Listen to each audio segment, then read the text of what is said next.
নমস্কার দর্শক বন্ধুরা, রেস স্পোর্টসের পর্দায় আপনাদের সকলকে স্বাগত। এই মুহূর্তে রয়েছি মোহনবাগান মাঠে, যেখানে এই মুহূর্তে গোটা মোহনবাগান দল অনুশীলন করছে এবং তারই মাঝে আমরা কথা বলে নিয়েছিলাম মোহনবাগান ক্লাব সচিব দেবাশিস দত্তের সঙ্গে।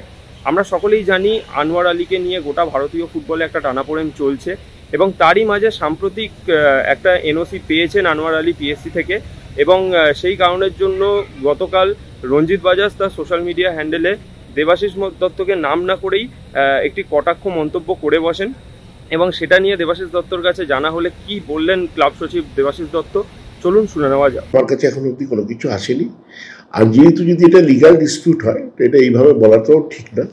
যখন সময় মতো হবে তখন, আর আনোয়ার ইস্যুতে আমরা যা বলবো ফাইনাল অর্ডার বেরোলে আশা করছি 30 তারিখ বা 1 তারিখের মধ্যে ফাইনাল অর্ডার হয়ে যাবে। হয়ে গেলেই সেটা নিয়ে আমরা বক্তব্য রাখবো। আমাকে অনেক সাংবাদিক এটা জানিয়েছে, আমি আলোচনা করেছি, কিন্তু এখন এই মুহূর্তে আমার কাছে যেহেতু কোনো নোটিশ আসেনি সেহেতু আমি কোনো বক্তব্য রাখবো না। এবং আর নোটিশ যদি আসে তাহলে অ্যাপ্রোপ্রিয়েট লিগালি স্টেপ নেওয়া সেগুলো নেওয়া হবে। তবে আমার কথা হলো আগে অনারের পুরো ফাইনাল অর্ডারটা বেরো, তখন এটা নিয়ে আলোচনা করা যাবে।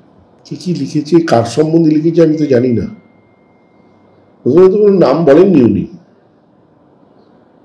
তবে আমাকে অনেক মোহনবাগান সমর্থক সদস্যরা জানিয়েছে মোহনবাগান ক্লাবকে নিয়ে ওরা কিছুদিন আগে কিছু বক্তব্য রেখেছিল। অনেকেই জানে সেটা, যে পিএসসিকে নাকি মোহনবাগান ক্লাব ম্যানেজ করেছে। যখন পিএসসির প্রথম অর্ডারটা বেরোয় সেখানে মোহনবাগান ক্লাবকে হেনস্থা করাটা আমার মনে হয় না সঠিক কাজ হয়েছে। উনি নিজে স্টেটমেন্ট দিয়েছেন, আপনাদের কাছে আছে মনে হয়। তো যাই হোক, সেগুলো সবাই দেখছে, আমাদের লিগাল সেকশনও দেখবে, সময় মতো সব কিছু ঠিক হবে।